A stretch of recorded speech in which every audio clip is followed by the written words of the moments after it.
Hello everyone, সিকিমের প্রথম দিন আমরা কি কি দেখলাম আর কতটা আনন্দ করলাম চলো সমস্তটা তোমাদের সাথে এই ব্লগে শেয়ার করি। স্টেশনে তো আমরা পৌঁছেছি প্রায় 3টের দিকে, তবে আমাদের গাড়ি আস্তে আস্তে প্রায় ভোরবেলা লাগিয়ে দিয়েছে।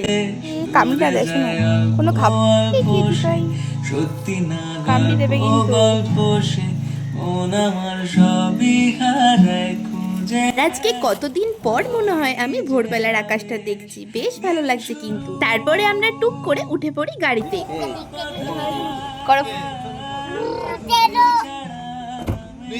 তো চলো এবার আমরা রওনা দিই পাহাড়ের উদ্দেশ্যে। চল হারাই সব ছেড়ে তোর সাথে পুরো বেদিন আজ থেকে উড়েছে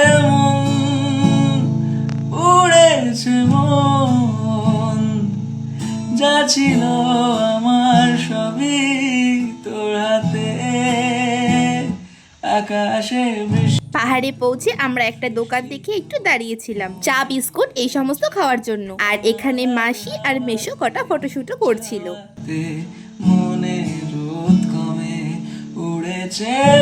তারপরে আমরা আবার গাড়িতে উঠে পড়ি, আর গাড়ি থেকে বাইরের ভিউটা দেখতে এতটা ভালো লাগছিল, ফোনে হয়তো অতটা বোঝা যাচ্ছে না, তবে সামনাসামনি বেশি সুন্দর লাগছিল। দু চোখে আঁকলো শীত বাহারি ডাক টিকিট এই তো এবার আমরা পৌঁছে গেছি নামচি শহরে। ওই যে ওখানে যে মহাদেবের মন্দিরটা দেখতে পাচ্ছ, ওখানেই এখন যাব আমরা। তো চলো যাওয়া যাক। তোরই হলো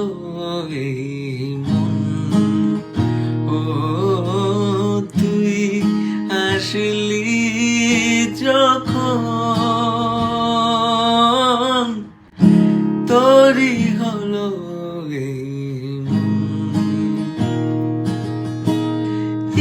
আমরা টিকিট কেটে এখন ভেতরে এন্ট্রি করে নিয়েছি, পার পার্সন 50 টাকা করে।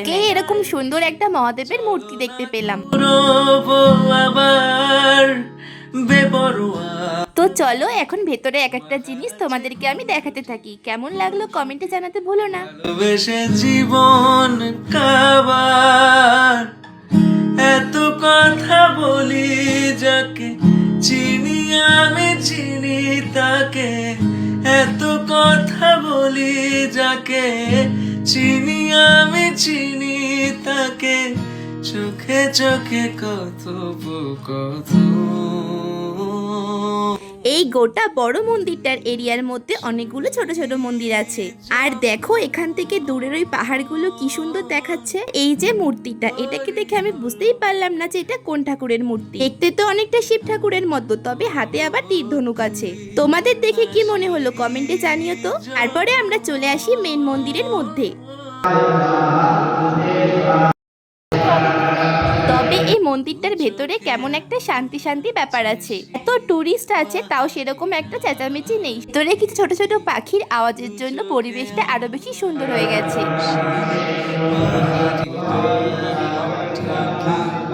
এখান থেকে ঠাকুর দর্শন করে আমরা চলে আসি গাড়ি করে পেলিংয়ে। কালকে থেকে জার্নি করে এখন আমরা সবাই প্রায় অনেক টায়ার্ড, তাই আজকে আর কোথাও ঘুরতে যাব না। আর এইটা হলো আমাদের, চলো আমাদের রুমের ব্যালকনি থেকে ভিউটা কেমন দেখাচ্ছে তোমাদের একবার দেখাই। তোরই হলো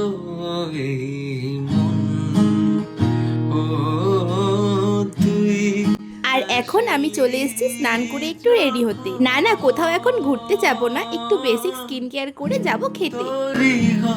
বললাম লিপস্টিক এটা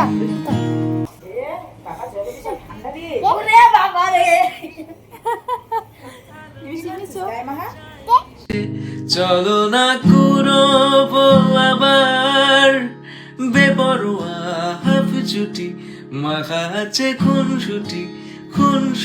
আমরা যখন এসেছিলাম তখন আমাদের রুমের বাথরুমের গিজারটা চালানো ছিল না। ওই ঠান্ডা জল দিয়ে স্নান করার পর ভীষণ শীত লাগছিল, তখন সোয়েটারটা পরে নিয়েছিলাম। এখন আবার সমস্তটা ঠিকঠাকই লাগছে, তাই সোয়েটারটা খুলে দিয়েছি। এত কথা বলি যাকে চিনি আমি চিনি তাকে, এত কিছু যখন দেখিয়েছি তাহলে রুমের জানলার ভিউটা একবার না দেখালে হয়। চলো এবার যাওয়া যাক লাঞ্চ করতে। ছুলি যখন কে খাবে? কি দেবে? ভাত দেবে? তুই আসলি আর এখানে এসে দুপুরের মেনুতে আমরা নিয়েছিলাম আলু ভাজা, পটল ভাজা, পাঁপড় ভাজা, ডাল আর সয়াবিন। দু চোখে আঁকছে শীত বাহারি ডাক টিকিট দু চোখে খাবারের টেস্টটা মোটামুটি ভালোই ছিল। এখন আমরা ভীষণ টায়ার্ড, খেয়ে দিয়ে দেবো লম্বা একটা ঘুম। আজকের মতো এইটুকুই, বাকিটা শেয়ার করবো নেক্সট ব্লগে। টাটা।